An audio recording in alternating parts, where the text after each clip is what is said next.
Pastoral Educativa, un programa para todos.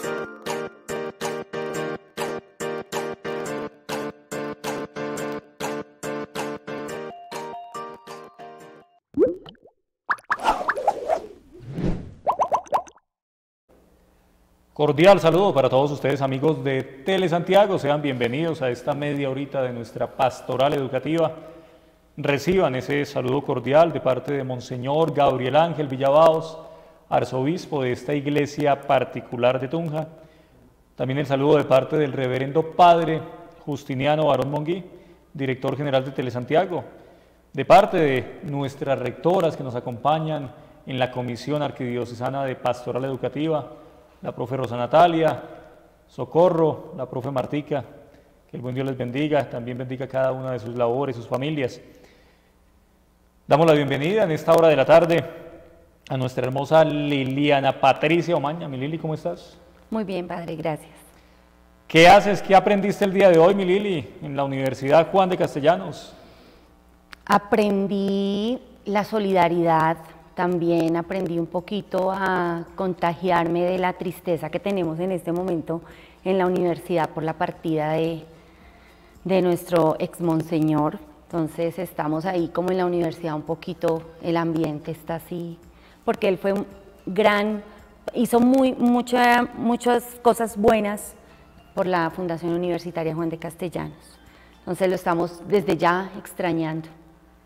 Estamos iniciando esta segunda semana de este mes de agosto con esta noticia fortísima que nos ha sacudido como arquidiócesis de Tunja, pero también con esa firme convicción de lo que Monseñor Luis Augusto predicó, esa profunda confianza en el Señor de la vida, en el misterio de la resurrección, y por eso encomendamos nuestras plegarias, pedimos al buen Dios para que como Padre misericordioso acoja toda esa obra bonita, y podemos decir que la Juan de Castellanos es una hija hermosa de esos proyectos de Monseñor Luis Augusto.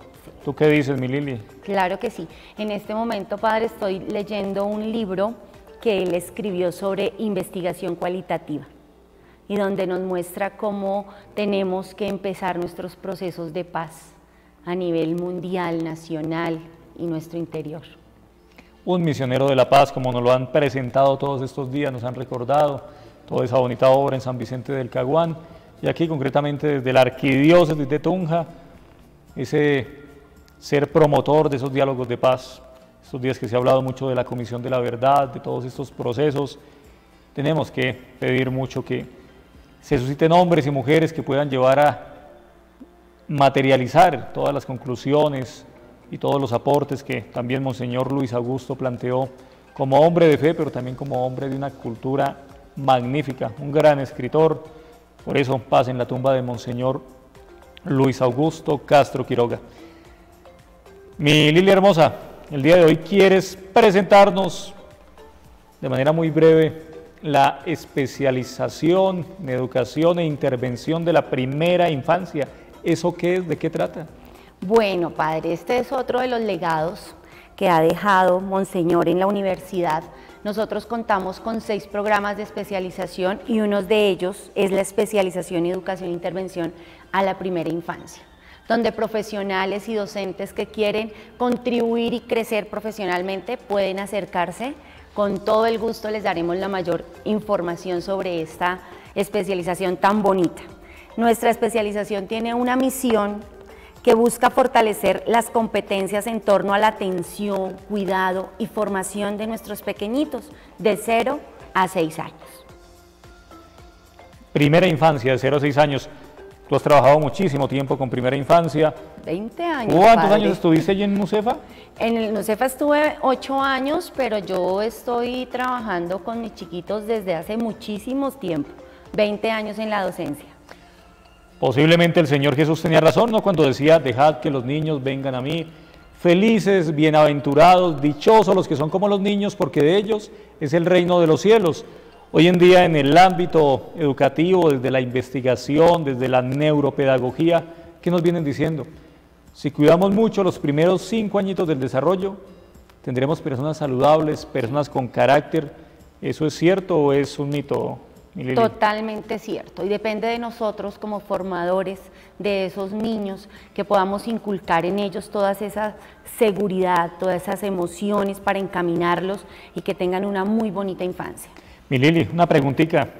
Hoy vamos a hablar de la pregunta. ¿Qué es una especialización? ¿Para qué sirve una especialización? Una especialización es lo que tú haces después de tu pregrado. Eres licenciado en educación preescolar, pero quieres continuar tu formación académica y haces una especialización en este caso, educación e intervención para la primera infancia. Después de la especialización vas a hacer la maestría en educación y después vas a formarte como doctor en educación. Esas son como las etapas que tiene después de nuestro pregrado. Importantísimo, padre, continuar formándonos, continuar en ese, que nos pique esa chispita de querer seguir actualizándonos, porque todos los días salen cosas nuevas. Este plan de estudios de nuestro programa de intervención es muy completo, padre. Como mencionabas, tiene investigación, tiene didáctica, tiene lineamientos, tiene discursos en torno a la primera infancia, tiene estrategias de evaluación, cómo yo puedo evaluar a mis niños en la primera infancia. Entonces, todo este currículo está enfocado hacia enseñar a nuestras docentes cómo pueden desenvolverse y entender su quehacer pedagógico en el aula. Y se menciona dos categorías: especialización en educación e intervención. Ajá. ¿Qué es educar? ¿Qué es intervenir? Educar es, vamos a formar, vamos a orientar, vamos a llevar un proceso. Y intervención, vamos a intervenir en nuestras aulas. Siempre reitero la importancia de la investigación como un proceso de intervención, de cambio dentro de nuestras metodologías y nuestra pedagogía dentro del aula. Si tú conoces nuevas formas de enseñar, estás interviniendo para que tus niños estén mejor encaminados, mejor formados, orientados. Has mencionado dos elementos muy bonitos, mi Lili, que seguramente los seguiremos retomando porque son fundamentales en el acto educativo. Primero, el tema de estarnos actualizando, porque el mundo está cambiando todos los días. Queremos transformar el mundo, pero nos hemos quedado con las estrategias de siempre, ¿no?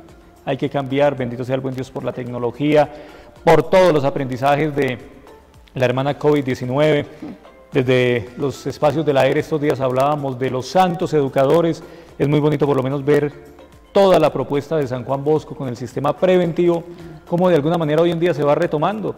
¿Por qué? Que los niños requieren de abrazos, requieren de ser escuchados. San Juan Bosco planteaba de manera muy bonita, ¿no?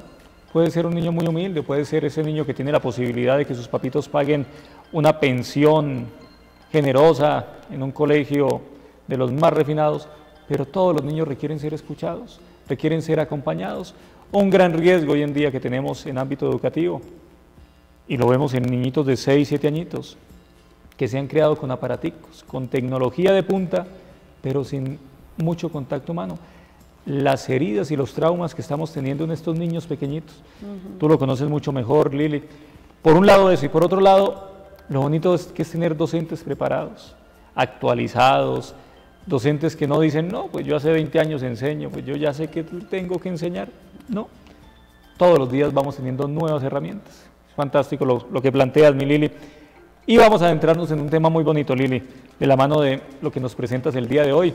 Pero bueno, antes de adentrarnos en el tema, ¿cómo pueden vincularse? ¿Quiénes pueden vincularse? ¿A quiénes está dirigida? La especialización está dirigida a todos los docentes que se desempeñen como docentes de preescolar, de básica primaria y, por qué no, hasta de bachillerato. Acá hay muchas temáticas que son muy importantes y uno las puede adecuar desde los grandecitos hasta los pequeñitos. Entonces encuentras en la universidad muchas personas que se desempeñan en un ámbito laboral de bachillerato, pero hacen una especialización en intervención de primera infancia. De igual manera, personas que trabajan en el bienestar familiar, personas madres de cabeza de familia que también les gusta mucho el tema y pueden hacer la especialización. Solamente tiene 3 periodos académicos. Le cuento, padre, es a distancia y ustedes se acercan a la universidad o en la página de la universidad pueden encontrar los contactos y ahí pueden obtener toda la información. Ahí vamos de a poco ya adentrándonos de lleno en el tema. Ya nuestra Lili hermosa nos contó que se trata de una especialización. ¿Cuándo empieza? Cuando tengamos un grupo de 20 personas, se da inicio a un grupo, a la temática como tal. En este momento tenemos activas 2 grupos, uno en Yopal y otro en Caucasia. Acá en Tunja todavía no está completo el grupo, pero apenas se tenga la cantidad de personas requeridas, se empieza la especialización. ¿Por qué nace esta especialización? Por generar un cambio, por querer contribuir a la calidad de educación, por querer contribuir a los objetivos de desarrollo sostenible que plantea el Ministerio, y de igual manera porque también los profes necesitan subir un poquito en el escalafón y esto también les ayuda. ¿Y quiénes van a acompañar este proceso?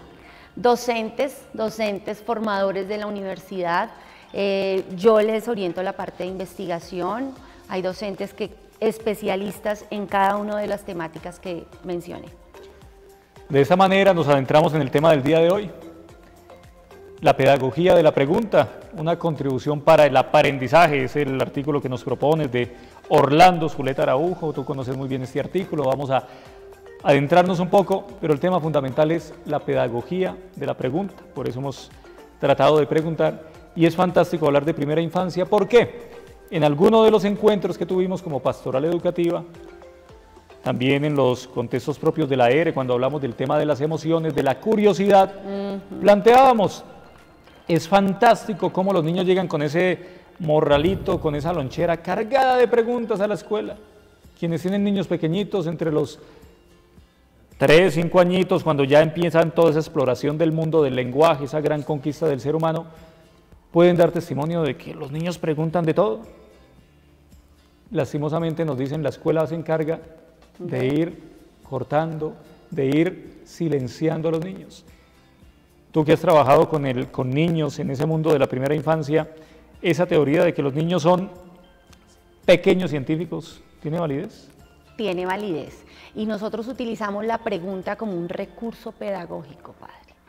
Nosotros desde el aula, como docentes, tenemos que observar cada uno de los interrogantes que nos hacen nuestros estudiantes y generar también esos interrogantes, ¿no? Lo que tú dices es muy cierto, los niños preguntan todo.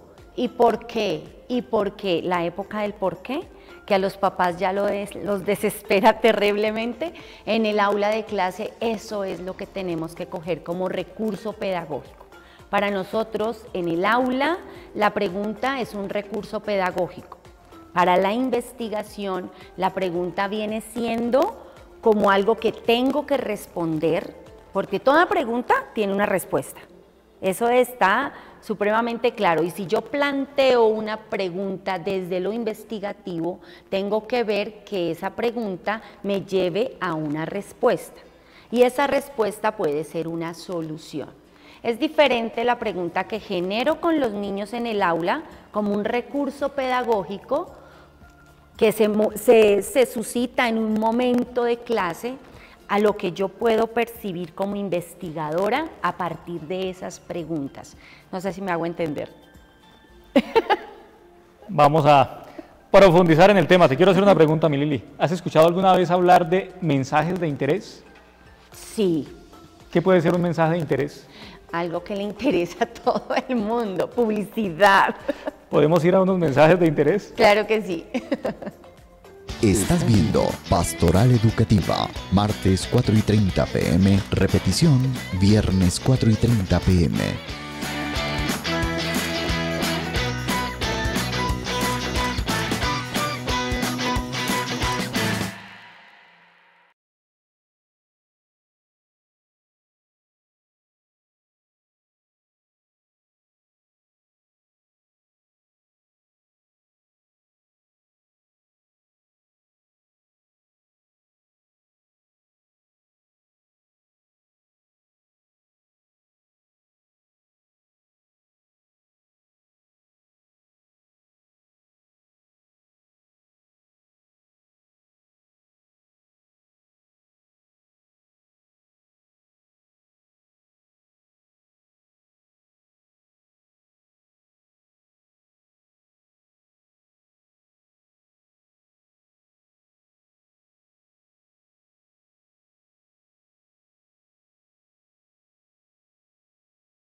¿Y tú, qué haces para estar más cerca de tus sueños? Yo asumo a diario nuevos retos educativos que lleven mi formación profesional a otro nivel.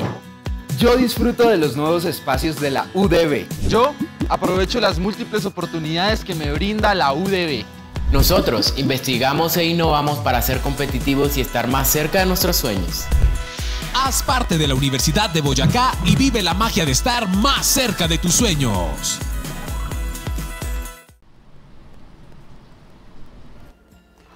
Continuamos en este espacio de nuestra pastoral educativa, hablando hoy del arte de preguntar, de esta pedagogía de la pregunta. ¿Qué es una pregunta? Mi Lili hermosa, ¿qué es preguntar? Es un cuestionamiento, es iniciar una conversación, es iniciar una relación. Cuando tú sales y quieres conocer a alguien, ¿cómo te llamas? Eso es una pregunta. ¿Estudias o trabajas? ¿Estudias o trabajas? A partir de una pregunta se genera todo un mundo de posibilidades de respuestas. Porque si yo te pregunto algo, tú tienes que darme la respuesta. De eso se trata un poco el trabajo en el aula con los niños. Cuando ellos preguntan, nosotros tenemos que saber generar esas respuestas. Y como docentes, formadoras, tenemos que saber por dónde encaminamos esa pregunta, padre. Es supremamente importante ese tema en la praxis del aula.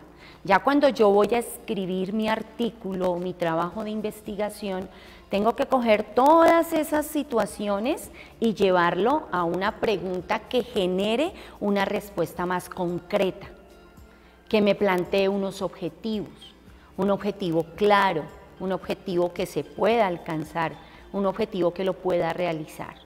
Y cada objetivo de esos tiene unos instrumentos para poderle dar respuesta a esa pregunta.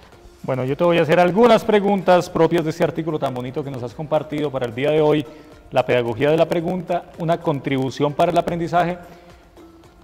Y quisiera comenzar con algo muy interesante. Hablas mucho de la dialéctica, del tema de la conversación, del arte de conversar. Pero tú en un encuentro anterior nos mencionabas mucho sobre la relación, hacías una relación muy bonita, una reflexión, la relación que hay entre esta conversación, el poder dialogar, expresarnos verbalmente, pero también la importancia de escribir concretamente en el ámbito científico, en el ámbito de la investigación. ¿Qué es más fácil? ¿Formular preguntas así como estamos a nivel verbal o a nivel escrito? A nivel verbal. Realmente es un paradigma, podría decirse, la redacción de una pregunta enfocada a una investigación. Es todo un mundo difícil cuando uno no puede o no sabe plantear una pregunta en investigación. Yo le digo a mis estudiantes docentes, les digo, nuestro trabajo de grado tiene dos partes, una práctica y otra teórica. Y las dos tienen que ir como engranaditas y al mismo tiempo. Pero si usted se da cuenta, la práctica es mucho más fácil. Vaya usted y escriba lo que está sucediendo en el aula o lo que está implementando. El tema desde la pregunta es complicado escribir. Se nos dificulta escribir a los docentes y realmente no es tan difícil. Es un qué, un cuándo, un para qué. ¿Y qué es? ¿Qué estrategia? ¿Qué metodología? ¿Qué pasa? ¿Cómo comparo? ¿Sí? Entonces es una estructura de la pregunta que uno tiene que ser muy cuidadoso cuando la redacta, porque tiene que ser factible, tiene que ser coherente con mi título, con mi objetivo, tiene que tener unas particularidades en la forma escrita, mientras que tú en la práctica estás como más libre, porque lo estás haciendo, es algo praxis. Entonces tú estás dejando que la actividad o que lo que tú estás queriendo mostrar se vaya dando de forma natural, mientras que en la pregunta ya, en la forma escrita ya te pones a pensar, ¿qué es lo que voy a preguntar? ¿Si es el enfoque o me fui por otro lado o eso no es lo que yo quiero? Entonces, ese tipo de situaciones se presentan y son complicadas, padre. Has mencionado un binomio muy bonito que se plantea también en el artículo. 2 palabritas, como diría Monseñor Luis Augusto Castro Quiroga, de feliz memoria en Telesantiago, con ese histórico programita de 2 palabritas, muy breve, muy puntual, pero muy cargados de reflexión. Las 2 palabritas son preguntar, pensar. ¿Qué relación hay entre esas 2 palabras? Preguntar y pensar, 2 palabras inseparables. Si yo hago una pregunta, tengo que pensar cómo la voy a responder. Ahí, sentido común, ¿no? Entonces, tú me estás haciendo preguntas y antes de que tú me lances la pregunta, yo ya estoy pensando cómo o qué conocimientos tengo o qué argumentos tengo para podértela responder. Así es en investigación. Es igual, si tú te generas una pregunta, tú ya tienes que estar pensando en un proceso para darle respuesta. Entonces, preguntar te lleva a pensar, te lleva a reaccionar, te lleva a querer cambiar algo o a querer conocer algo o a querer interiorizar sobre algo que te interese, ¿no?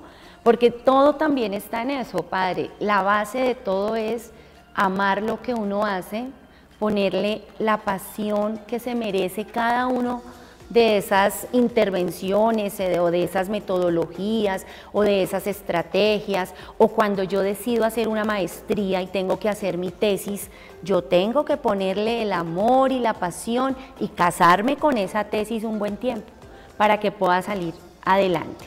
Entonces, preguntar y pensar siempre unidas. Y mira que va muy de la mano ese tema con la vida cotidiana, yo creo que tiene un alcance en todos los ámbitos en los cuales nos desarrollamos. Te compartí hace un momento que estos días que teníamos un espacio de encuentros de parejas, de esposos, de aquellos que se aburrieron de ser felices y quieren casarse, hablábamos un poco de todo este tema del arte de preguntar ¿por qué? ¿Por qué se acaban muchos matrimonios, muchas relaciones? Por falta de contenido interior. Sí. Tú mencionabas ahorita algo, ¿no? El tema de saber argumentar. Y para poder argumentar, yo tengo que tener herramientas, tengo que leer, tengo que instruirme. Es un tema fantástico, el arte de saber preguntar. Además de todo. Además de todo, esa también es otra función supremamente importante de nosotros como docentes en el aula. Enseñémosles o guiemos a nuestros niños a saber preguntar. Es supremamente importante. ¿Y cómo enseño yo a saber preguntar? Enseñémoslos a observar, a ser curiosos. La curiosidad es una consecuencia de la creatividad. Si yo soy curiosa, entonces empiezo a crear cosas. No me gusta eso verde, vamos a ponerle un poquito de morado. Y me empiezo a crear porque estoy siendo curiosa frente a alguna gama de colores, digo yo en este momento. Entonces es supremamente importante preguntar, pensar, la curiosidad, la conversación. Son elementos muy importantes cuando estamos en nuestra praxis. Y Lili, ahora has dado un paso muy bonito en tu vida profesional, el tema de estar acompañando de lleno a la Juan de Castellanos. ¿Cuáles fueron las 3 preguntas que le hiciste al rector de la Juan para poder estar allí? Las 3 preguntas lo que él me dijo, dijo, Liliana Patricia Omaña, necesito que me colabore con el tema de posgrados, necesito aseguramiento de la calidad. Él solamente me pide cosas para resultados, padre. Qué bonito poder hablar de este arte de preguntar. Bendito sea el buen Dios por esa capacidad humana del lenguaje, estos miles y miles de años de evolución que nos han llevado a estas conquistas fantásticas en el campo humano. El artículo menciona algunos elementos, mi Lili. Pedagogía del silencio. ¿A qué se refiere el autor? Bueno, yo consideraba esa parte, interpretaba esa parte como pedagogía del silencio o como cuando uno no genera preguntas en el aula. Entonces, cuando en el aula no se generan o no se da el espacio para generar preguntas. Lo llevo a la parte de investigación, como cuando nosotros como docentes no intentamos generar una pregunta para darle solución. Entonces estamos cayendo en el tema que en el aula no se pregunta ni se generan preguntas, solo se contestan preguntas que ya vienen escritas en libros. Entonces no tengo en cuenta mi contexto, no tengo en cuenta la situación cotidiana, no tengo en cuenta las necesidades de los estudiantes, necesidades verdaderas de los estudiantes. Todos los estándares están redactados así, padre. Basado en los intereses y necesidades de los estudiantes. Pero resulta y pasa que nosotros tenemos miles de niños con diferentes necesidades y diferentes objetivos o intereses. Entonces, ese tema del silencio es como también nosotros hacemos como un papel de pasividad dentro de nuestras aulas de clase. ¿Lo llamaría alguien la pedagogía del acetaminofén? Sí. A todos se les da lo mismo sin importar el dolor que tengan. No todos, educativamente hablando, pedagógicamente hablando, todos somos casos particulares. Cada uno tiene sus propias necesidades de aprendizaje, cada uno tiene sus propias falencias, sus propias virtudes. Es muy bonito todo el tema de la educación. Lili, ¿qué relación hay entre pedagogía del silencio y educación bancaria o tradicional? Bueno, vendrían siendo como lo tradicional, es cuando nosotros, el artículo nos menciona que nuestro sistema educativo está muy regido por lo autoritario, lo disciplinario. Entonces es ahí cuando el docente no se da como la oportunidad de salirse de esos estándares o de ese sistema educativo tradicional, ¿no? Cuando tenemos todo, el profesor es el que manda, los estudiantes son los que son receptores y entonces escuchan y hacen, y el docente solo indica qué hacer. Y no hay una participación activa de ellos, no se tienen en cuenta sus conocimientos previos, no se tienen en cuenta sus situaciones particulares, no tenemos en cuenta una participación activa del estudiante basado en lo que le pasa a él. Porque es que realmente el niño va al colegio muchas veces a contar qué es lo que le está pasando en su casa, ¿cierto? Muchas veces el niño llega al aula de clase triste, de pronto no desayunó, no trajo los libros y uno simplemente empieza clase. Y no se fija en esos pequeños detalles de qué le pasa a este niño, qué tendrá. Entonces, esa es una educación tradicional, no basada en la atención de cada uno de nuestros niños. Me llevas por allá a recordar el famoso Skinner, ¿no? Las famosas pedagogías, el famoso tema del estímulo, respuesta, bueno, tantos ámbitos que se aplicaron. Hoy en día, gracias al buen Dios, tenemos muchísimos métodos educativos, iremos hablando, profundizaremos, mi Lili, nos quedamos apenas con una abrebocas de esta pedagogía de la pregunta. ¿Hoy ya rezaste a la Virgencita o no has rezado a la Virgencita? No, hoy no recé, Padre. Para concluir, ¿nos regalas una Ave María? Dios te salve María, llena eres de gracia, el Señor es contigo, bendita tú eres entre todas las mujeres y bendito es el fruto de tu vientre Jesús. Santa María, Madre de Dios, ruega por nosotros los pecadores, ahora y en la hora de nuestra muerte. Amén. Si el buen Dios nos lo permite, nos encontraremos en 15 días para seguir hablando de esta pedagogía de la pregunta, seguir hablando de toda la oferta educativa de nuestra Juan de Castellanos, para seguir aprovechando esta riqueza humana, espiritual de nuestra Lili hermosa.